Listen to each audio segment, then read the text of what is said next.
ഇരുളിൽ അലയും നരരെ തേടി തരയിൽ വന്നവനേ, കരകൾ പാപക്കരകൾ. യേശുവിന്റെ നിസ്തുല്യ നാമത്തിൽ ശുഭസന്ദേശത്തിലേക്ക് സ്വാഗതം.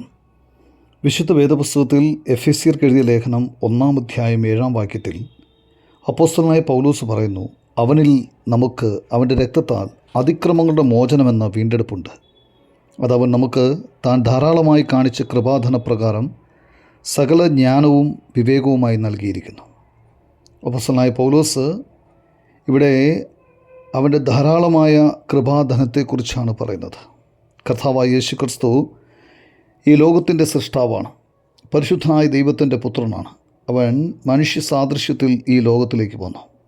അങ്ങനെ അവൻ നമ്മിൽ ദൈവകൃപയുടെ മഹത്വത്തിൻ്റെ പ്രകടനമായി തീരുകയും ദൈവം തൻ്റെ കൃപയെ കർത്താവായ യേശുക്രിസ്തുവിലൂടെ നമുക്ക് സ്വതന്ത്രമായി വെളിപ്പെടുത്തുകയും ചെയ്തു. കർത്താവായ യേശുക്രിസ്തു സർവ്വ മാനവരാശിക്കും വേണ്ടി ക്രൂശിൽ മരിച്ചു. 3-ാം ദിവസം മരിച്ചവരുടെ ഇടയിൽ നിന്നും ഉയർത്തെഴുന്നേറ്റു. അവൻ ക്രൂശിൽ ചൊരിഞ്ഞ രക്തം കൊണ്ട് നമുക്ക് സമാധാനമുണ്ടാക്കി, മനുഷ്യവർഗത്തെ വീണ്ടെടുത്തു. വീണ്ടെടുപ്പ് എന്ന പദം വളരെ പ്രാധാന്യമർഹിക്കുന്നതാണ്. മനുഷ്യനെ സംബന്ധിച്ചിടത്തോളം പാപത്തിൽ നിന്നുള്ള മോചനം അസാധ്യമായിരുന്നു. മനുഷ്യൻ പാപത്തിൻ്റെ അടിമത്തത്തിലായിരുന്നു. പിശാചായിരുന്നു മനുഷ്യൻ്റെ യജമാനൻ. മനുഷ്യനെ വീണ്ടെടുക്കുവാൻ ഒരു മാർഗവുമില്ലായിരുന്നു. പാപത്തിൻ്റെ ഭാരമേറിയ നുകം മനുഷ്യൻ ചുമലിലേറ്റ് നീങ്ങുകയായിരുന്നു. മനുഷ്യനത് നീക്കം ചെയ്യുവാനോ അത് വഹിച്ചുകൊണ്ട് പോകുവാനോ സാധിക്കുമായിരുന്നില്ല.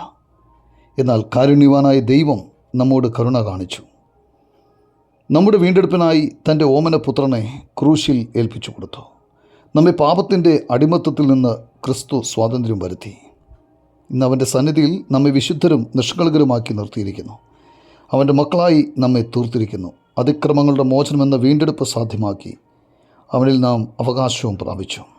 കർത്താവായ യേശുക്രിസ്തുവിൽ വിശ്വസിച്ച് ഈ സ്വർഗീയ അനുഗ്രഹത്തിൻ്റെ അവകാശിയായി മാറുവാൻ ദൈവം നിങ്ങളെ ഏവരെയും സഹായിക്കട്ടെ.